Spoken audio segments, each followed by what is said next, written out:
The Samsung Galaxy Tab S10 FE Duo is threatening to beat Pixel 9a's record when it comes to leaking. But this might soon be over, as a Korean retailer published a new product catalog featuring the two FE slates and promising a launch on April 3rd, Thursday. This is for Korea, of course, but we expect the global launch to be on the same date. Meanwhile, online retailer Bell listed the two tablets in the Netherlands.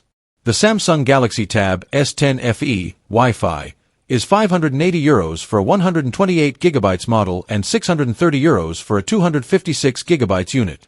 Available colors are gray, light blue, and silver. The larger Samsung Galaxy Tab S10 FE Plus, now 13.1-inch, starts at €750 for the 128GB model and goes up to €800 for the 256GB one. This is again for the Wi-Fi only model. The FE Plus comes in the same colors as its smaller sibling. By the way, Bell also has the 5G versions of the Tab S10 FE Duo, which are €100 more than the Wi-Fi only models.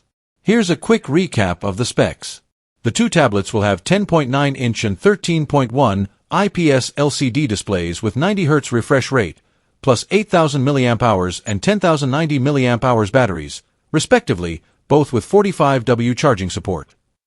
They will be powered by the Exynos 1580 and will run One UI 7/Android 15 out of the box.